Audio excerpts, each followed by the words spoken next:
오직 성령이 너희에게 임하시면 너희가 권능을 받고 예루살렘과 온 유대와 사마리아와 땅끝까지 이르러 내 증인이 되리라 하시니라. 사도행전 1장 8절 말씀. 아멘. 오늘 본문인 사도행전 1장 8절은 사도행전 전체를 요약해주는 중심구절입니다. 8절의 말씀과 같이 사도행전은 복음이 예루살렘에서 시작되어서 유대와 사마리아와 땅끝까지 이르는 과정을 우리에게 말해주고 있습니다.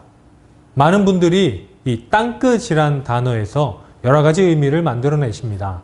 예를 들면 아직 복음이 땅끝까지 전파되지 않았기 때문에 우리가 이 사도행전에 남아있는 사역을 이어받아서 하나님의 복음을 전파해야 된다라고 말이죠. 그래서 사도행전 29장을 새로 씁시다. 하나님의 사도행전을 다시 씁시다 라고 이야기하시는 분도 있습니다. 그리고요, 어떤 학자들은 8절의 말씀이 사도행전 전체를 요약하고 있기 때문에 사도행전에서 바울이 마지막으로 도착한 곳이 로마이기 때문에요, 이 로마가 땅끝이다 라고 이야기하는 분도 있습니다. 당시 온 세계를 지배하고 있던 곳이 로마 제국이었고, 로마 제국의 심장부가 로마였기 때문에 바울이 주로 선교할 때 중심지를 포인트로 삼아서 선교 활동을 한 것에 비추어서 이 로마가 땅끝이구나. 그러니까 사도행전은 불완전하게 끝난 것이 아니라 완성되었다라고 이야기하는 학자도 있습니다. 하지만 어떤 해석이 옳든 분명한 것은요, 우리에게 땅끝까지 복음을 전파해야 될 사명이 있다는 것입니다. 어제 묵상에서 말씀드린 것 같이 날마다 하나님과 가까워지고 또 그렇게 되고자 노력하는 우리 하나님의 사람들은 예수님의 말씀대로 땅끝까지 복음을 전해야 할 사명을 가지고 있는 사람들입니다. 그리고 오늘 본문에서는 복음을 전하는 방법도 예수님께서 언급하시고 있는데요. 그 방법은 예수님의 증인이 되는 것입니다. 오늘 묵상에서는 이 증인이란 단어를 중심으로 하나님의 말씀을 듣고자 합니다. 어제 말씀드린 것 같이 예수님께서는 아직 성령을 모르는 제자들에게 성령님을 기다려라 라고 이야기하십니다. 그러자 예수님의 제자들은 본문 위에 있는 6절에서 예수님께 이렇게 질문합니다. 예수님, 이제 예수님께서는 이스라엘의 나라를 회복하시려 하십니까? 라고 말입니다. 이스라엘 나라를 회복한다는 의미가 무엇일까요? 마태복음 20장 20절에서 23절 사이에 보면 예수님의 제자였던 세베대의 아들 야고보와 요한, 그리고 그의 어머니가 예수님께 와서 이렇게 이야기합니다. 내 두 아들인 야고보와 요한을 예수님께서 예수님의 나라를 세우실 때 하나는 예수님의 좌편에, 하나는 예수님 우편에 앉혀주십시오 라고 말이죠. 그리고 그 말을 듣고 나머지 10명의 제자들이 화를 내었다, 분하게 여겼다 라고 기록되어 있습니다. 즉 야고보와 요한의 어머니나 다른 제자들도 예수님께서 하나님의 나라를 세우신다는 그 의미를 제대로 파악하지 못한 것이지요. 그들은요, 예수님께서 이 땅에 오신 궁극적인 목표인 하나님의 나라를 이해하지 못했습니다.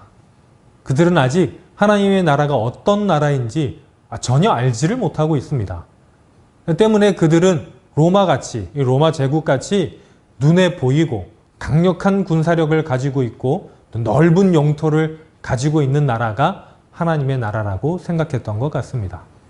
유대인들이었던 이들은 아마도 구약시대에 나타나는 다윗 왕조나 또 솔로몬 왕의 왕국 같은 그 이스라엘 나라를 회복하실 것이다, 예수님께서 그렇게 하실 것이다 라는 기대를 가지고 있었던 것 같습니다. 때문에 그들은 다시 이스라엘 나라를 회복하실 때가 이때입니까? 라고 예수님께 질문했던 것이죠. 어제 우리가 살펴본 것 같이 예수님께서는요, 성령을 모르는 제자들에게 예루살렘을 떠나지 말고 기다려라 라고 이야기하십니다. 바로 성령님을 기다려라 라고 하는 것이죠. 그것은 성령님의 도움이 있어야만 제자들이 복음을 전할 수 있다는 것을 아셨기 때문입니다. 예수님께서 하나님의 나라에 관해서 40일 동안 말씀을 들은 제자들이었지만요, 성령님의 도우심이 없자 그들은 하나님의 나라를 전혀 이해하지 못하고 완전히 오해하고 있었습니다. 여러분, 증인이 뭡니까? 증인이란 단어는 주로 법정에서 사용되는 단어지요. 증인은 자신이 보고 듣고 경험한 것을 솔직하게 이야기하는 사람입니다. 그리고 자신이 직접 경험한 것을 솔직히 증언할 때 법정에서 판결을 뒤집기도 하고 유지하기도 하는 힘을 발휘하는 사람들이 바로 증인이죠. 예수님께서는 제자들에게 땅 끝까지 이르러서 예수님의 증인이 되라고 명령하십니다. 그런데 성령을 아직 모르는 제자들은 아직은 예수님의 증인이 될 자격이 부족하였습니다. 왜냐하면 그들은 예수님의 증인이 되기에는 예수님도 모르고 또 하나님의 나라에 대해서도 너무 몰랐기 때문입니다. 고대 그리스에서는 법정에서 증인의 역할이 무엇이었냐면 주로 자신의 말을 상대방이 믿게끔 만들도록 설득하는 역할이었습니다. 증인이 아무리 사실을 말해도 상대방이 믿지 않으면, 재판장에 있는 사람이 믿지 않으면 아무 소용이 없기 때문이죠. 그래서 그리스에서는 상대방을 설득시키기 위한 학문인 수사학이 발달했었습니다. 어떤 사실을 상대방이 믿을 수 있도록 설득력 있게 말하는 방법 혹은 말하는 기술이 바로 수사학입니다. 수사학에서 말하는 방법은요, 먼저 말을 이성적이고 논리적으로 해야 한다고 말합니다. 이것을 로고스라고도 하는데요. 말에 두서가 없고 그리고 논리적이지도 않으면 상대방을 설득하기가 쉽지 않기 때문입니다. 그리고 그 다음으로는 감정의 영역에 대해서 말합니다. 그러니까 말에 설득력이 있으려면 상대방의 감정을 움직여야 한다. 상대방을 감동시켜야 된다라는 것이죠.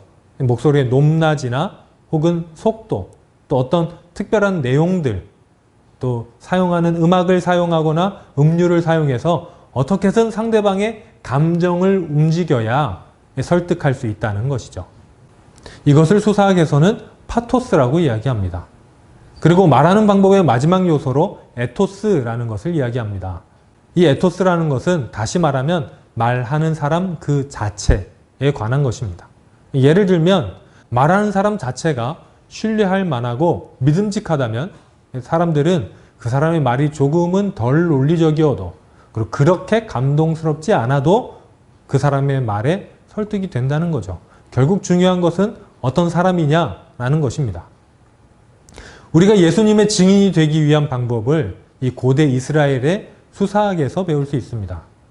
우리는 복음에 대해 올바르고 논리적인 증언을 하기 위해서 말씀에 대해서 배우고 훈련을 받아야 됩니다. 말씀도 알지 못하면서 또 예수님에 대해서도 모르면서 예수님에 대한 증언을 할 수가 없죠. 그리고 복음을 전달받는 이 세상 사람들의 마음을 움직이기 위해서 그 사람들에 대해서도 잘 알아야 되고 또 그 사람들을 사랑할 줄도 알아야 합니다. 그래야 그들의 마음을 움직여서 예수님의 복음을 그들에게 전달할 수 있기 때문이죠. 그죠? 예수님께서 우리를 위해서 십자가에 돌아가셨습니다 라고 스피커에서 크게 광장에서 외친다고 복음을 전달할 수 있는 것이 아닙니다. 그들의 마음을 움직여야 하기 때문에 우리가 그 방법에 대해서 알아야 되는 것이죠. 그리고 마지막으로 가장 중요한 것은 우리 스스로가 어떤 사람이 되는가입니다. 우리가 스스로 믿음직한 사람이 되는가, 믿을 만한 사람이 되는가이죠. 우리 스스로가 신뢰받지 못한 사람이라면 우리가 아무리 이 금은 보화와 같은 소중한 복음이라도 아주 대단한 복음이라도 그것을 그 사람들한테 전달했을 때 그들은 받아들이지 않을 것입니다. 주님의 증인이 되기 위해서는 우리는 세상이 보기에도 보다 더 정직하고 또 선하고 올바른 삶을 살아야 합니다. 말씀을 공부함으로 예수님에 대해서 더 알아가고 이 세상의 사람들의 마음을 움직일 만한 그런 사랑과 관심이 있고 그리고 그들이 신뢰할 만큼 바른 삶을 사는 것, 그것이 바로 좋은 증인이 되는 길입니다. 오늘도 우리 주님께서는 그분의 좋은 증인들을 찾고 계십니다. 그리고 우리를 그 증인의 자리로 초대하고 계십니다. 오늘 우리 성도님들께서 각자의 삶의 자리에서 예수님의 좋은 증인들이 다 되시기를 바랍니다. 우리의 말과 우리의 행동 하나하나를 통해서 예수님의 사랑이 우리의 삶을 통해서 드러나고 복음이 전파되는 그 성령님의 역사를 경험하시는 우리 모든 성도님들이 되시기를 주님의 이름으로 축원합니다. 기도하겠습니다. 사랑하는 주님, 이 시간 주님께 우리를 의탁드립니다. 오늘 하루 살아가는 동안 성령님 우리 가운데 충만하게 역사하셔서 우리의 삶을 통해서 하나님의 복음이, 그 보화와 같은 복음이 이 세상으로 전달될 수 있도록 우리를 사용하여 주옵소서. 하나님, 오늘도 주님께 더욱 가까워지게 하시고 하나님의 사람답게 살게 하셔서 우리를 통해, 우리의 삶을 통해, 우리의 입술을 통해 주님의 복음이 전달될 수 있는 놀라운 역사가 일어나게 하여 주옵소서. 예수님 이름으로 기도합니다. 아멘.